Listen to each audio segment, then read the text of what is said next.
Guys, welcome back to my channel creative story में आपका स्वागत है। गाइस, अगर आपको मेरी स्टोरी पसंद आती है तो please like share and comment करके ज़रूर बताइए कि आपको मेरी स्टोरी कैसे लग रही है। और जो भी मेरे चैनल पे नए आ रहे हैं प्लीज़ मेरे चैनल को सब्सक्राइब करें। Thank you. तो अभी तक हमने देखा था कि जहाँ वांगजी विंग के निपल्स को अपने माउथ में लेकर सक करता है और दूसरे हाथ से विंग के दूसरे निपल को स्क्वीज़ करता है, जिस वजह से विंग को पेन होता है और वो मौन करता है। अब आगे और फिर दोनों ही लव मेकिंग करने के बाद एक दूसरे के साथ इंटीमेट होते हैं। अब वो दोनों पूरी रात ऐसे ही एक दूसरे के साथ इंटीमेट होते हैं और एक दूसरे को प्लेजर देते हैं। अब अगली मॉर्निंग वांगजी उठता है और विंग को देखता है, जहां आज विंग के फेस पर एक अलग ही खुशी और अलग ही सुकून दिखाई दे रहा था। अब हम सीधा ब्रेकफास्ट टेबल का सीन देखते हैं, जहां हाउशवान खुद विंग से मिलने आया था। हाउशवान पहले तो विंग को पूछता है कि वो कैसा है। विंग कहता है मुझे क्या हुआ है, मैं एकदम ठीक हूँ। और फिर हाउशवान विंग को कॉन्ग्रेचुलेट करता है कि उसे उसके पेरेंट्स मिल गए। विंग थैंक यू कहता है। अब वांगजी हाउशवान से पूछता है कि वो ये सब बातें कैसे जानता है। हाउशवान वांगजी को बता देता है कि ये सब बातें शाओ शिनचैन ने उसे बताया। जो सुनकर वांगजी कहता है शाओ शिनचैन ने पर उसने तुम्हें क्यों बताया। जो सुनकर हाउशवान कहता है क्योंकि वो मेरा बॉयफ्रेंड है। ये सुनकर तो विंग और वांगजी दोनों शॉक होते हुए कहते हैं क्या, ये कब हुआ, कैसे हुआ। जो सुनकर हाउशवान कहता है विंग ये सब तुम्हारी वजह से ही हुआ है। अगर तुम मुझे यहाँ नहीं बुलाते तो मैं शाओ शिनचैन से नहीं मिलता और ना ही हम दोनों साथ में यूनमक जाते और ना ही मैं और शाओ शिनचैन एक दूसरे के करीब आते। और फिर हम दोनों के बात विचार सब मिलते गए और मुझे लगा शाओ शिनचैन ही वो पर्सन है जो मेरे लिए परफेक्ट है। विंग तो हैप्पी होकर कहता है वाओ, ये तो हमें पता ही नहीं था। तभी विंग कहता है वैसे हाउशवान का क्या आपका प्यार करने का विचार ही है या फिर शाओ शिनचैन गा से मैरिज करने का विचार भी है। हाउशवान कहता है मैं तो शादी के लिए तैयार हूँ, पर खैर मेरी बात छोड़ो, मैं तुम्हारे लिए एक ऑफ़र लेके आया हूँ। विंग कहता है ऑफ़र, कैसा ऑफ़र। हाउशवान कहता है विंग मैं एक मूवी कर रहा हूँ और मैं चाहता हूँ उसमें तुम मेरे साथ मेन लीड एक्टर का रोल करो, बताओ तुम्हारा क्या विचार है। विंग तो ये सुनकर हैरान हो जाता है कि क्या आपके साथ में मेन लीड का रोल। हाउशवान कहता है हाँ। विंग तो ये सुनकर एकदम बिना सोचे समझे हाँ कहता है। अब वांगजी बीच में कहता है वैसे विंग को क्या रोल करना है। हाउशवान कहता है कुछ नहीं, कॉलेज लव दिखाना है बस। विंग कहता है हाँ हाँ मैं करने के लिए तैयार हूँ। वांगजी विंग की खुशी देखकर आगे कुछ भी नहीं पूछता है। अब हाउशवान विंग से कहता है फिर चलो मेरे साथ में तुम्हें अपनी कंपनी से मिलवाता हूँ और फिर तुम्हारे लिए कुछ फ़ोटो शूट भी करवाना है। विंग कहता है 1 मिनट, और वो वांगजी से पूछता है कि आप चलेंगे मेरे साथ में। वांगजी कहता है नहीं विंग, आज मुझे इम्पोर्टेंट काम है, मैं तुम्हारे साथ तब आऊँगा जब तुम्हारी शूटिंग चालू हो जाएगी। विंग हाँ में सिर हिलाता है और हाउशवान से कहता है मैं अभी रेडी होकर आता हूँ। हाउशवान हाँ में सिर हिलाता है और विंग वहाँ से अपने कमरे में चला जाता है। इधर वांगजी हाउशवान से कहता है कि वो विंग का ध्यान रखे। हाउशवान वांगजी से कहता है वो विंग की टेंशन बिल्कुल भी ना ले, वो है ना उसका अच्छे से ध्यान रखेगा। और फिर समय बीतता गया, विंग अपने शूटिंग में बिजी हो गया और फिर देखते देखते विंग भी फिल्म इंडस्ट्री में एक सुपरस्टार बन गया था। वहीं विंग और उसका एक साथी एक्टर वेंचाओ, इन लोगों को लेकर रूमर्स भी फैलने लगे, जिस बात से विंग को कोई फ़र्क नहीं पड़ता था क्योंकि वो तो वांगजी से प्यार करता था। मगर कहीं ना कहीं वांगजी को फ़र्क पड़ने लगा था क्योंकि वेंचाओ और विंग सेम ही एज के थे और वांगजी अब धीरे धीरे 35 ईयर्स का हो चुका था और उसे ऐसा लगने लगा कि जैसे विंग को अपने एज के लाइफ पार्टनर के साथ ही रहना चाहिए, उसे विंग के साथ नहीं रहना चाहिए। क्योंकि इस बीच में विंग वांगजी को टाइम नहीं दे पा रहा था क्योंकि वो हर समय दिन रात यहाँ वहाँ शूट में बिजी रहने लगा था। इसलिए वांगजी के दिमाग में ऐसे ख्याल आ रहे थे। और फिर देखते देखते विंग ने जो सपना अपने माँ बाप के लिए देखा था वो सपना भी पूरा हो गया था। उसने अपने मॉम डैड के लिए एक बहुत बड़ा मैंसन खरीद लिया था, साथ ही अपने मॉम डैड के लिए बिजनेस भी खड़ा कर दिया था और अब यूजियान की जगह मैडम यू बन चुकी थी। इधर विंग और वांगजी के बीच धीरे धीरे दूरियां आ रही थी। अब एक दिन विंग को टीवी पर देखते हुए न्यू हुसैन भी बीजिंग पहुंच चुका था और उसके साथ में उसका हस्बैंड भी था और वो सीधे पहुंचते हैं वांगजी के मेंशन में, जो देखकर वांगजी एकदम शौक, क्योंकि न्यू हुसैन का हस्बैंड और कोई नहीं बल्कि लैन सिचेन था। वांगजी लैन सिचेन को देखकर कहता है गगा आप। सिचेन कहता है हाँ वांगजी, मैं यहाँ किसी काम से आया हूँ। वांगजी कहता है पर गगा इतने सालों बाद यहाँ अचानक? सीचेन कहता है, हाँ दरअसल तुम्हारे ब्रदर इन लॉ को विभूषण से मिलना था। वो क्या है ना, ये दोनों बेस्ट फ्रेंड है और इतने सालों बाद जब उसने विभूषण को टीवी पर देखा तब से लेकर अब तक वो बस मुझसे यही कह रहा था कि उसे विभूषण से मिलना है, इसलिए मैं उसे लेकर यहाँ आ गया। वांग जी कहता है, कोई बात नहीं, वैसे गगा ये भी आपका ही घर है। आप और अंकल से तो मैंने कितनी बार कहा था कि आप लोग मेरे साथ यहाँ आकर रहे, मगर आप लोग ही है कि आप यहाँ नहीं आना चाहते हैं। सीचेन कहता है, वांग जी तुम तो जानते हो ना, अंकल को शंघाई में ही पसंद आता है, इसके अलावा और कहीं रहना पसंद नहीं करते। और फिर अब अंकल की उम्र भी हो गई है और उनकी देखभाल करने के लिए मुझे वहीं रहना पड़ता है। मगर तुम बताओ, तुम खुश तो हो ना? और तुमने बताया था कि तुम्हारी शादी हो चुकी है, तो तुम्हारा हस्बैंड का है? जो सुनकर वांग जी कहता है, गगा आप जिस विभूषण से मिलने आए हैं वो विभूषण ही मेरा हस्बैंड है, मगर अभी वो इस वक्त अपनी शूटिंग में बिजी है। सीचेन कहता है, विभूषण तुम्हारा हस्बैंड है? वांग जी हाँ में सिर हिलाता है। सीचेन कहता है, मुझे पहले पता होता तो मैं न्यूसेन को यहाँ नहीं लाता, बल्कि तुम दोनों को ही वहाँ बुला लेता। वांग जी कहता है, क्या कहा आपने, न्यूसेन? सीचेन कहता है, हाँ न्यूसेन। वांग जी कहता है, न्यूसेन तो विंग का बेस्ट फ्रेंड है और वो उसे ढूंढ रहा है, पर आप न्यूसेन से कहाँ मिले और आपने न्यूसेन से शादी? सीचेन कहता है, ये लंबी कहानी है। वांग जी कहता है, बताइए गगा, वैसे मेरे पास टाइम ही टाइम है। सीचेन कहता है, ठीक है। और वो जैसे बताने वाला था तभी वांग जी का फ़ोन रिंग करता है। वांग जी अपना फ़ोन उठाता है तो देखता है उस पर विंग का नंबर शो हो रहा था। वांग जी कहता है, गगा एक मिनट, और वो कॉल उठाकर विंग से बात करता है, जहाँ विंग वांग जी को कॉल करके कहता है, वांग जी तुम्हारे लिए गुड न्यूज़ है। वांग जी कहता है, गुड न्यूज़? विंग कहता है, हाँ मैं अभी घर पहुँच रहा हूँ, तभी बताऊँगा। गुड न्यूज़ क्या है? वांग जी कहता है, ओके ठीक है, पर विंग मेरे पास भी तुम्हें देने के लिए एक सरप्राइज़ है। विंग कहता है, क्या तुम्हारे पास भी?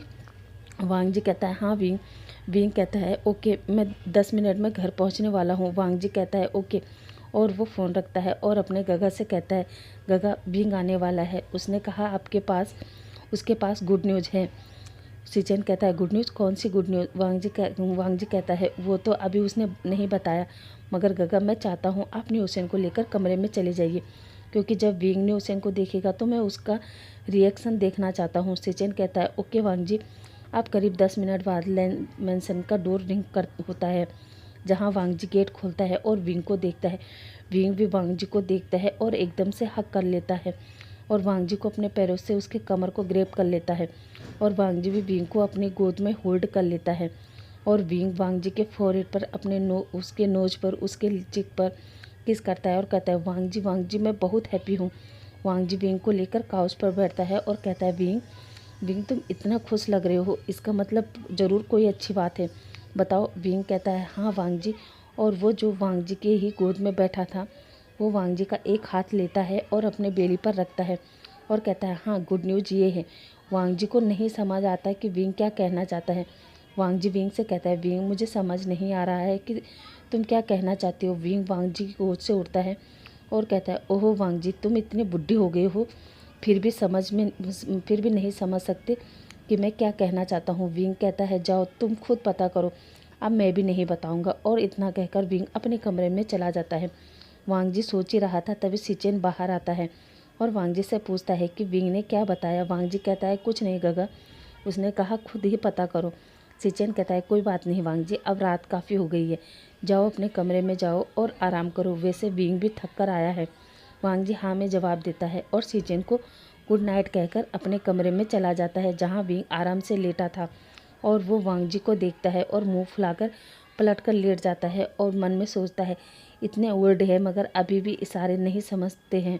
मैंने इतना बड़ा हिंट दिया मगर फिर भी नहीं समझे कि हमारा बेबी आने वाला है, मगर मैं भी कुछ नहीं बताऊंगा वो जब तक खुद से पता ना करे।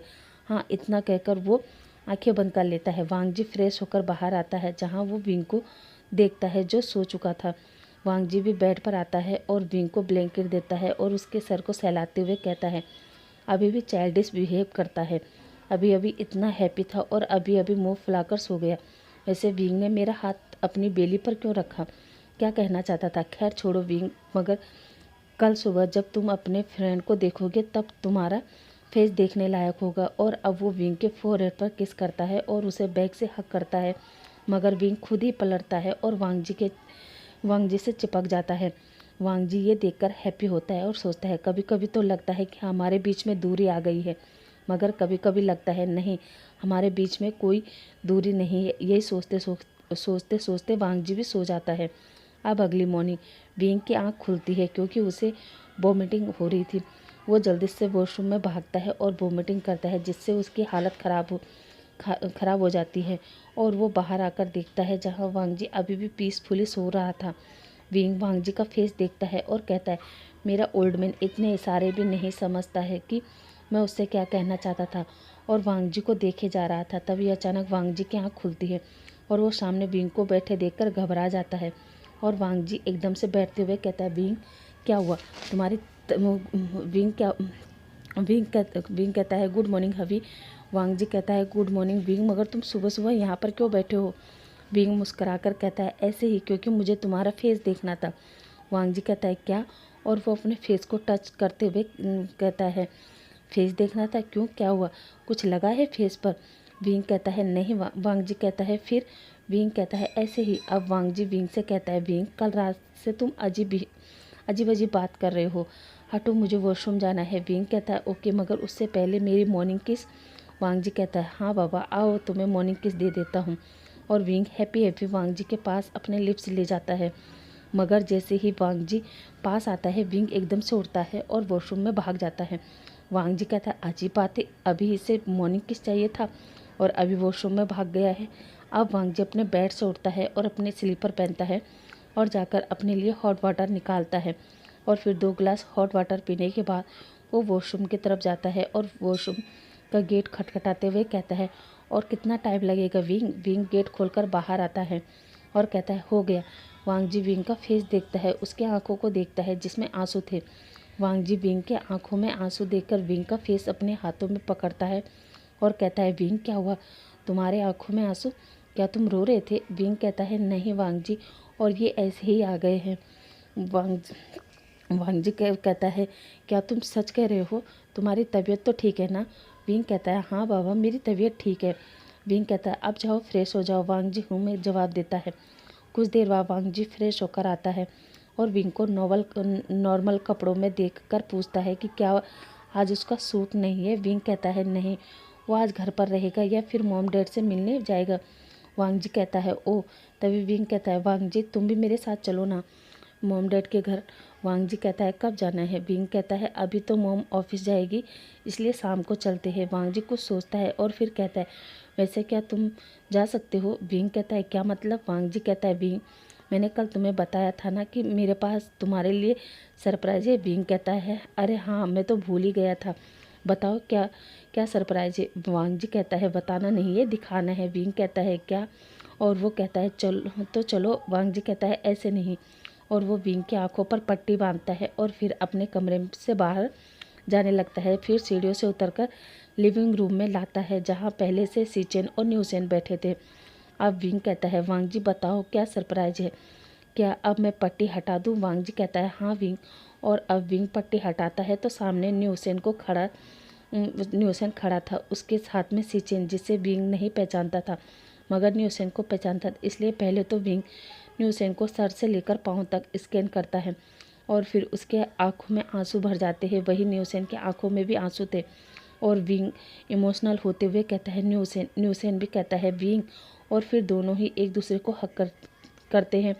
और पहले तो दोनों काफ़ी इमोशनल होते हैं और फिर विंग कहता है, न्यूसेन तुम कहाँ चले गए थे? न्यूसेन कहता है, विंग, मैं तो युवा ही था, मगर तुम कहाँ चले गए थे? अब वांग जी कहता है, ओहो विंग, तुम भी जब देखो तब इमोशनल हो जाते हो, पहले चलो इनसे मिलो, ये मेरे गगा सिचेन है और तुम्हारे फ्रेंड के हस्बैंड है। विंग कहता है, क्या? और फिर विंग सिचेन को ग्रीट करता है। अब कुछ देर बाद वो सब ब्रेकफास्ट टेबल पर थे जहाँ वो ब्रेकफास्ट करते हैं और अब विंग न्यूसेन को लेकर लिविंग रूम में बैठ जाता है और अब विंग न्यूसेन से पूछता है कि वो अभी तक कहाँ था, क्योंकि वो युरमा गया था। वहाँ मुझे पता चला कि मेरे मॉम डैड मुझे ढूंढने चले गए और फिर मैं तुम्हारे घर गया तो मुझे पता चला कि तुम भी अपने मॉम डैड के साथ घुसू गए हो। फिर मैं वहाँ भी गया और मैं उस कॉलेज में गया था जहाँ तुम्हारे गगा और मेरे गगा पढ़ते थे, मगर वहाँ के प्रिंसिपल ने मुझे बताया कि मेरे गगा तो मेरे मॉम डैड के साथ चले गए हैं, मगर नहीं मिंजू, गगा अचानक वहाँ से चले गए हैं। न्यूसेन कहता है हाँ विंग, दरअसल गगा को लंदन जाने का ऑफ़र मिला था, इसलिए मैं और मॉम डैड गगा को सी ऑफ करने गुस्सू गए थे और गगा को भेजते भेजते हमें वहीं गुस्सू में रात हो गई थी और फिर हम उस रात को वहीं रुके थे और फिर डैड को एक कॉल आया था, उन्हें कुछ काम था संघाई में और फिर डैड मुझे और मॉम को लेकर संघाई चले गए। हमने सोचा इतने दिनों बाद बाहर निकले हैं तो थोड़ा घूम फिर ले, मगर हमें क्या पता था कि हमारा वो घूमना फिरना हमसे हमारा सब कुछ छीन लेगा। हाँ विंग, हम जैसे ही गगा को भेजने के बाद संघाई निकल चुके थे, मगर अचानक रास्ते में हमारा एक्सीडेंट हो गया जिसमें मेरे मॉम डैड चल बसे और मेरा भी बहुत बुरा एक्सीडेंट हो गया था, यहाँ तक कि पूरे 3 साल में कोमा में था। और जब मुझे होश आया तब मुझे पता चला कि मेरे मॉम डैड इस दुनिया में नहीं है। एक पल में मेरी पूरी दुनिया उजड़ गई और फिर मैंने गगा को कॉल किया, मगर उनका भी नंबर स्विच ऑफ आ रहा था। उसके बाद मैं काफ़ी रो रहा था कि भगवान ने मुझे क्यों बचाया और मैं भी जीना नहीं चाहता था और मैं यही सोच के रोड पर चले जा रहा था और फिर अचानक मेरी टक्कर सिचेन की गाड़ी से हो गया और फिर सिचेन मुझे अपने घर ले गए और फिर मैंने सारी बात सिचेन को बताई और फिर सिचेन ने मुझे समझाया कि मुझे अपनी ज़िंदगी को ऐसे ख़त्म नहीं करना चाहिए और फिर उन्होंने मुझे अपनी कंपनी में जॉब दी और फिर धीरे धीरे हम दोनों करीब आ गए और हम दोनों ने एक दूसरे से शादी कर ली। न्यूसेन की बात सुनकर विंग की आंखों में आंसू थे और वो न्यूसेन को हक करता है और उससे कहता है आई एम सॉरी न्यूसेन, तुम्हारे साथ इतना कुछ हो गया और तुम्हारे साथ कोई भी नहीं था, मैं भी नहीं। न्यूसेन कहता है मेरी बात छोड़, तू अपनी बता, तू उस दिन घर क्यों नहीं आया? तूने तो कहा था कि तू 2 दिन में घर आ जाएगा। फिर विंग कहता है न्यूसेन, शायद मेरी किस्मत में बहुत बुरा लिखा था, शायद उस दिन मैंने अपनी ज़िंदगी का रॉन्ग डिसीजन लिया था, मगर थैंक गॉड वांग जी मुझे मिले और उन्होंने मुझे संभाला और आज जो कुछ भी हूँ अपने हस्बैंड की वजह से हूँ। और वो ये कहकर वांग जी की तरफ देखता है। न्यूसेन कहता है विंग, रॉन्ग डिसीजन कैसे, ये तो राइट डिसीजन था ना कि तुम यहाँ आए, क्योंकि तुम यहाँ ना आते तो तुम वांग जी से कैसे मिलते। विंग कहता है हाँ, पर किस कीमत में मिला वो तो सुनो। और फिर न्यूसेन और सिचेन को अपने बारे में शुरू से लेकर अब तक की सारी बात बता देता है, जो सुनकर सिचेन तो और साथ ही न्यूसेन को भी बहुत गुस्सा आ रहा था। पर न्यूसेन कहता है विंग, मैंने कितना समझाया था ना तुझे कि वो फेक होता है, पर तुम ही मेरा कहना ना माने। विंग कहता है हाँ न्यूसेन, तभी तो मैंने कहा कि वो मेरी ज़िंदगी का रॉन्ग डिसीजन था। न्यूसेन कहता है और क्या अंकल आंटी मिले तुझे? विंग कहता है हाँ, मॉम डैड मुझे मिल गए हैं। न्यूसेन कहता है चलो अच्छा है, अब पुरानी बातों को छोड़ो और हम एक नई ज़िंदगी शुरू करते हैं। विंग हैप्पी होकर हाँ कहता है और वो सभी हंसने लगते हैं। तभी फिर से विंग को वोमिटिंग होने लगती है और वो मुंह में हाथ रखकर वहाँ से वॉशरूम में भागता है। वांग जी विंग को ऐसे भागता देखता है तो शौक हो जाता है। वांग जी उसके पीछे जाता है। न्यूसेन कहता है सिचेन, मुझे लग रहा है विंग भी गुड न्यूज़ देने वाला है। सिचेन कहता है हाँ शायद। न्यूसेन हैप्पी होकर कहता है कितना अच्छा हुआ ना, हम दोनों बेस्ट फ्रेंड एक साथ तुम्हारे अंकल को गुड न्यूज़ देंगे। ये सुनकर तो अंकल हैप्पी हो जाएंगे कि उनके दोनों नेफ्यू उन्हें गुड न्यूज़ देने वाले हैं। इधर वांग जी विंग को संभालता है और कहता है विंग, तुम सुबह भी ऐसे ही भागे थे ना, क्या उस समय भी तुम्हें वोमिटिंग हो रही थी? मैंने तो सुबह ही कहा था तुम्हारी तबीयत ठीक नहीं लग रही है, चलो अब डॉक्टर के पास चलो। तभी सिचेन और न्यूसेन भी कमरे में आते हैं और सिचेन वांग जी को बताता है कि डॉक्टर के पास जाने की ज़रूरत नहीं है, हम जानते हैं कि विंग को क्या हुआ है। तभी न्यूसेन कहता है कॉन्ग्रेचुलेसन वांग जी, तुम डैड बनने वाले हो। तभी विंग अंदर से आता है और वो न्यूसेन पर चिल्लाते हुए कहता है न्यूसेन तुमने क्यों बताया? न्यूसेन कहता है क्या हुआ विंग? विंग कहता है ओह आह, तुमने मेरा सारा सरप्राइज़ ख़राब कर दिया है। न्यूसेन कहता है क्या मतलब? विंग कहता है मुझे पता है मैं प्रेग्नेंट हूँ, मगर मैं चाहता था कि वांग जी खुद पता करे, क्योंकि मैंने कल रात को इन्हें हिंट दिया था, मगर ये है कि समझते ही नहीं है, इसलिए मैंने अभी तक इन्हें नहीं बताया था कि मैं प्रेग्नेंट हूँ। जो सुनकर न्यूसेन कहता है ओह सॉरी विंग, मुझे नहीं पता था कि तुमने अभी वांग जी को नहीं बताया, प्लीज़ मुझे माफ़ कर दो। विंग कहता है कोई बात नहीं सिचेन। सिचेन कहता है सॉरी विंग, हम तो तुम्हें ये कहने आए थे कि जब अब तुम भी गुड न्यूज़ दे ही रहे हो तो क्यों ना हम संगाई चले और अंकल को भी गुड न्यूज़ दे। विंग कहता है 1 मिनट गगा, आपने क्या कहा? तुम भी गुड न्यूज़ दे रहे हो, इसका क्या मतलब? और कौन गुड न्यूज़ देने वाला है? सिचेन न्यूसेन के शोल्डर पर हाथ रखकर अपनी तरफ करता है और कहता है, मेरा हस्बैंड और तुम्हारा फ्रेंड न्यूसेन। विंग तो ये सुनकर खुश होकर कहता है, क्या न्यूसेन तुम भी? न्यूसेन सैड फील करते हुए कहता है, हाँ मैं और सिर मैं सिर हिलाता है। तभी सिचेन कहता है, और तुम्हें पता विंग, जब से न्यूसेन ने तुम्हें टीवी पर देखा था तब से मुझे कह रहा था कि हम तुम्हें मिलने चलेंगे, क्योंकि वो ये बात तुम्हें पहले बताना चाहता था, क्योंकि उसके फैमिली के नाम पर अब तुम ही हो, इसलिए। ये सुनकर तो विंग फिर से इमोशनल हो जाता है और वो न्यूसेन को हक कर लेता है। मगर इन सब में तीनों वांग जी को ही भूल जाते हैं। वांग जी सबको देखता है और वहाँ से चला जाता है। ये देखकर सब शौक हो जाते हैं और विंग वांग जी के पीछे जाता है, जहाँ वांग जी अपने कमरे में जाता है और खिड़की के पास खड़े होकर बाहर की तरफ देखने लगता है। तभी विंग कमरे में आता है और वांग जी के पास जाकर वांग जी से पूछता है कि उसे क्या हुआ। वांग जी विंग की तरफ देखता है, जिसके आंखों में आंसू था। विंग वांग जी की आंखों में आंसू देख पूछता है कि क्या हुआ। वांग जी विंग से कहता है, विंग, मैं इतना बड़ा बिजनेसमैन तो बन गया, मगर मैं तुम्हारी छोटी छोटी शरारतों को नहीं समझ पाता। विंग कहता है, क्या मतलब? वांग जी कहता है, हाँ विंग, ये सच है कि कल तुमने मुझे हिंट दिया था, मगर मैं इतनी छोटी बात भी नहीं समझ पाया। शायद तुम सही कहते हो, मैं ओल्ड हो चुका हूँ ना। विंग तो वांग जी की बात सुनकर कहता है, हबी, ये आप क्या कहे जा रहे हो? और तुम ओल्ड हो तो क्या हुआ, मगर मेरे हो? और क्या तुम्हें इस बात का बुरा लगा कि आपको मैंने बेबी वाली बात नहीं बताई? उसके लिए आई एम सॉरी हबी, पर खबरदार आज के बाद अगर तुमने मेरे हबी को ओल्ड कहा तो। मेरा हबी ओल्ड नहीं है। ये सुनकर वांग जी के फेस पर स्माइल आ जाती है, क्योंकि वांग जी को ओल्ड और कोई नहीं बल्कि खुद विंग ही कहा करता था। अब वांग जी को स्माइल करते देख विंग वांग जी के फेस को अपने हाथों में लेता है और कहता है, वांग जी, तुम मुझे हमेशा ऐसे मुस्कुराते हुए अच्छे लगते हो, और हाँ, आज के बाद तुम मुझे हमेशा मुस्कुराते हुए दिखना चाहिए, समझे? क्योंकि मैं नहीं चाहता हमारा बेबी तुम्हारे पहले वाले फेस की तरह पैदा हो। वांग जी कहता है, पहले वाला फेस?